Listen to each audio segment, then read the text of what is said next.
It's me, I'm back. Apologies for not having a video out yesterday. I was desperately poorly and tucked up in bed by 8:30. I was so rough. You might still hear a little bit of it in my voice during today's episode. So apologies for missing a day, but we're back. Back with Non-League to Legend. And I enjoyed the pre-music quiz the other day, so we're going to do another one.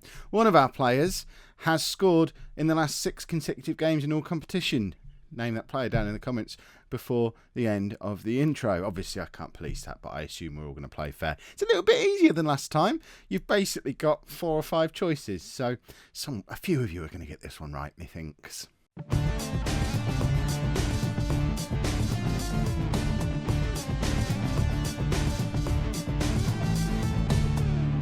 Hello and welcome to Season 5, Episode 4 of Non-League to Legend. I'm Kev, and coming up on today's episode, we are at home against Cambridge. Local rivals, to me anyway. Maybe a bit Southend-ish, it's not a million miles away. And then we're away against Cardiff, who presumably are one of League One's bigger teams. Although, looking at the league table, where are they even in the league table? 9th. So not that big. As you can see, we're still top of the league because we're living in crazy world. We had those 2 defeats in the last video, and then we still didn't win for 2 more games. No, sorry, we had the 4. You saw Posh in Birmingham, didn't you? I've been ill. Did I mention I've been ill? I don't know what's been going on. Regardless, since the Birmingham game, we've won the last 4 games in a row. Yes, one of them was in the FA Cup, so no one really cares. One of them was in the Checker Trade Trophy that we've already been knocked out of, so really nobody cares. But in answer to the pre-intro quiz, it's Martel Taylor-Crossdale who scored in each of the last 6 games, and he's not limiting himself to just 1 goal in each of those games either, because on 2 occasions he's scored twice, so he's on 8 goals in his last 6 games, which is quite the return. Jack Marriott is scoring goals in there as well. He scored for 4 consecutive games somewhere in the middle there, and Ricard Pike hasn't scored at all in that time. So guess who my first choice strike partnership is at the moment? You don't need to do a quiz for that one. It's not hard. So this is our team for the first of today's 2 matches. First one against Cambridge. What's all this? This is new. Well, I'm flabbergasted. I've been away for a day, and suddenly there's a whole new column that's inserted itself on the tactics. Don't tell me that was there before. I don't believe it was. Is that new? Is that because there was an update? What else has changed? This has thrown me off completely. Sorry, this is our I can't stop looking at it. This is our team. I don't like it. How do you get rid of it? It just tells me that Josh Grant isn't as familiar with the tactic as everybody else. Well, he's not been here as long. So that's obvious, isn't it? No, that's not what we usually have. What do we normally have on here? Is it that one? That doesn't look very good either. I guess it is that one, but I just don't ever remember that column being there before. This is where you all tell me it's always been there, and I've just never noticed it before. But I'm finding it quite distracting. So in goal, we've got Ted Smith. I know you don't like him, but I do. And Miguel, I think he's away on international duty again. There must be a reason he's not available. Yeah, it's international. It was either that or an injury. He goes away on international duty rather a lot. So youth team keeper Luke Hatchett takes his place on the bench.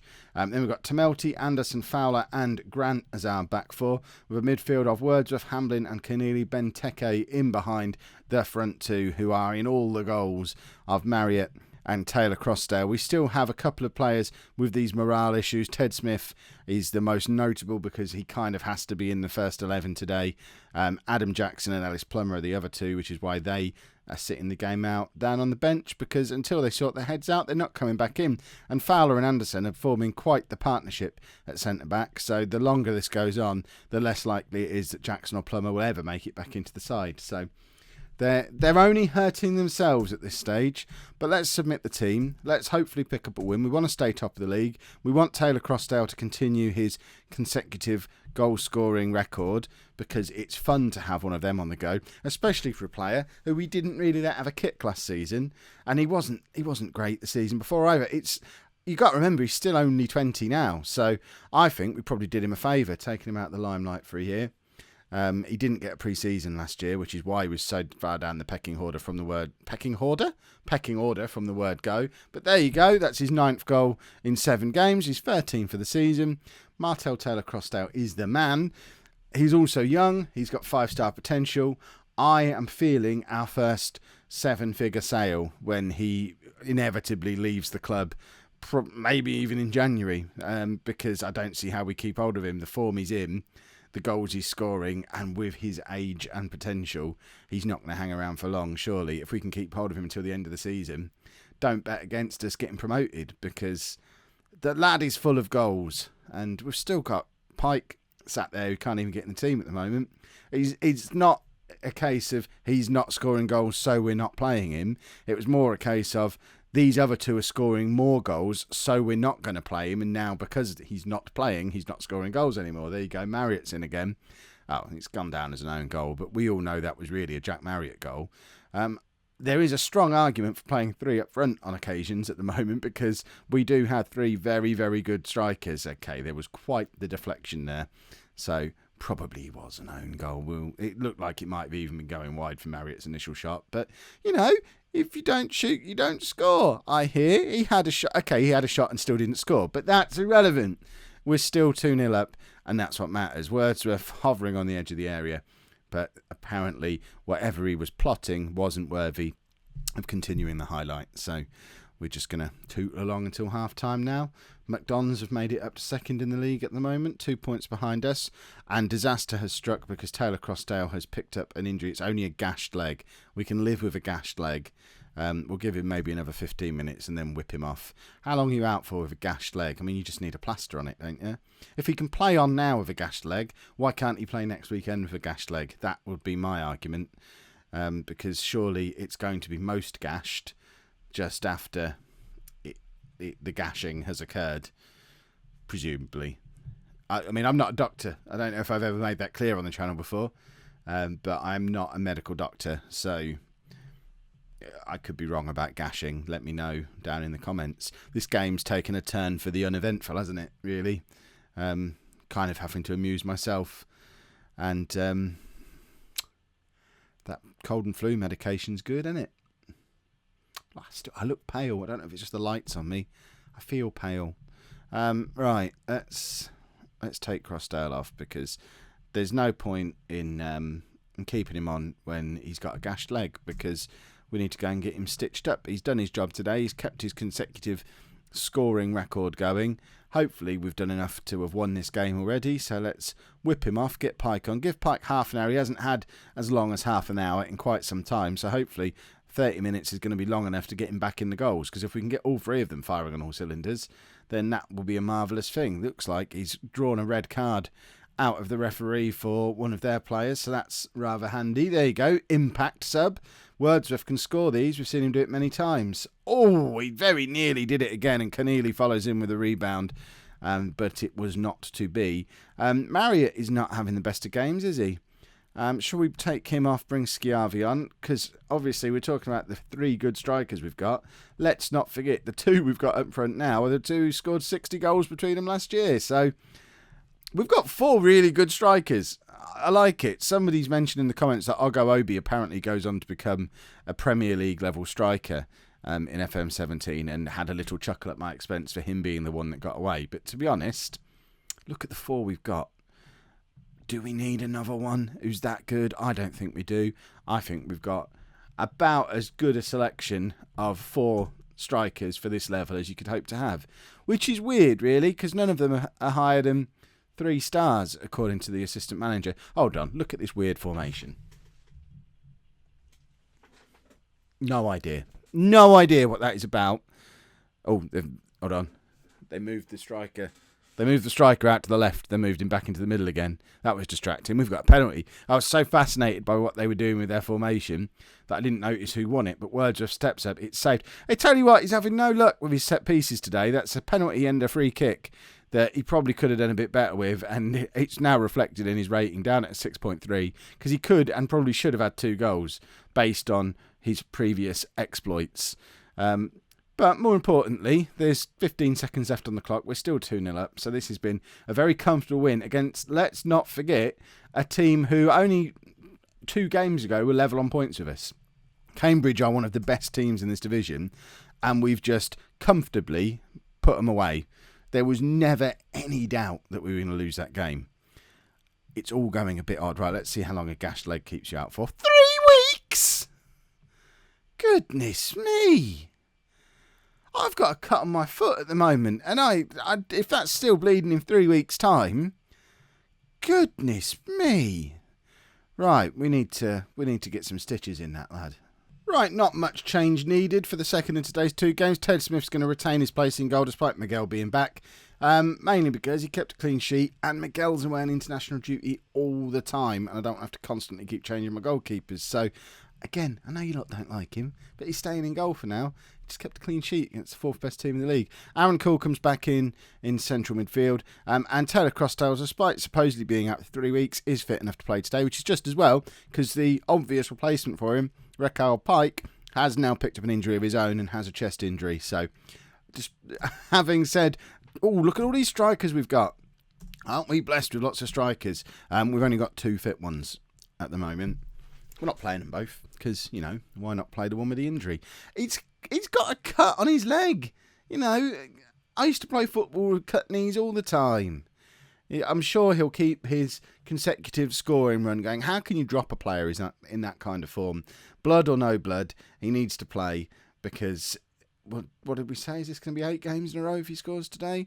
10 goals in 8 it would make it, I think, including 8 consecutive games scoring a goal. I mean, that's a nice little record to have. So let's hope he scores a goal. Needs to now because we're 1-0 down.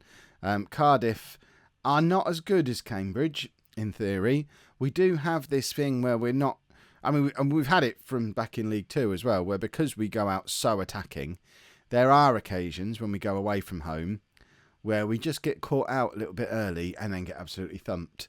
And I am a little bit worried that with Cardiff presumably being quite a good squad of players, if not a team that are stringing wins together at the moment, but I imagine there's a lot of championship quality players in their team. Today might be one of those days where they've got the early goal. Now we're going to keep attacking. There's going to be gaps behind for them to exploit, and we'll just take a thumping, especially as we're a little bit low on attacking options. But on the plus side, they seem to have an Anik in goal. So depending on which one it is, goals are plenty for us as well. Posh fans will know what I mean.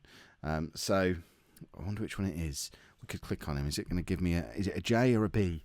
I need to know. Right, here we go. We're going to go and score here. That's the important thing. Marriott hits the post when really, I think he was trying to cross that. He certainly should have been, but it cannons back off the post. Cool with the corner. Doesn't really make it anywhere. And I would like to get a goal before half time. It doesn't look like it's going to be happening. Wordsworth again a little bit off of his set piece delivery. Perhaps age is finally getting to him. Marriott hits the post again. That's twice in one half that man has hit the post. That time he was trying to score a goal and it just didn't happen for him. As it stands, we're going to lose and still be 2 points clear at the top of the league. This league is an odd league at the moment. Wordsworth's now committed a foul. I'm starting just the early stages of getting a little bit worried about Anthony Wordsworth. We had our doubts about whether he'd be able to make the step up to League One. He's been fine so far, but we're approaching the halfway point of the season. I think he's approaching 33 years old, playing at a higher level than he's played at for the last 4 or 5 seasons. So I don't know. I think it's starting to show a little bit. Luckily, we've got Cool already at the club, who I see as the long-term replacement for him. It does mean at some point we're going to have to sign a proper ball-winning midfielder, which is where Cool's playing at the moment, not where he's going to be long-term. We're 2-0 down now. Mystic Kev strikes again. Taylor Crossdale he's coming off. He's not going to get his little record because he's just been shocking. And in fact, we as a team have been rubbish going forward.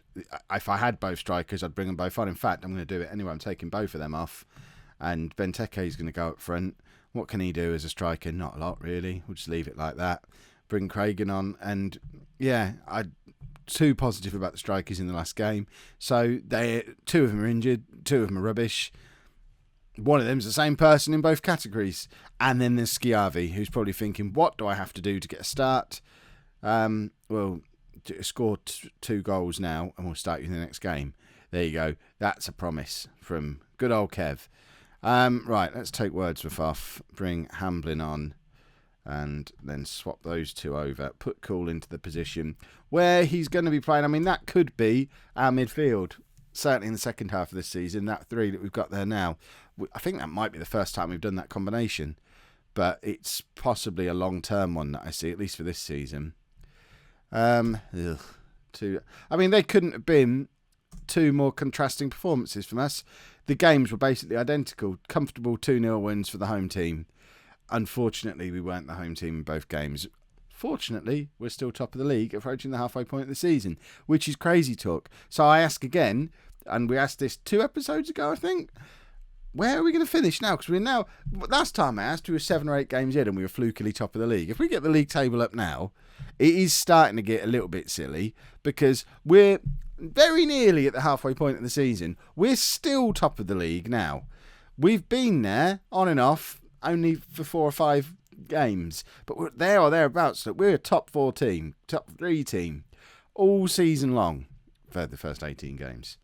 Where are we going to finish this year? How low would we have to be disappointed? Let me know down in the comments. If you've enjoyed that, make sure you pop a like on there for me. Subscribe to the channel if you'd like to see more. And thank you very much for watching.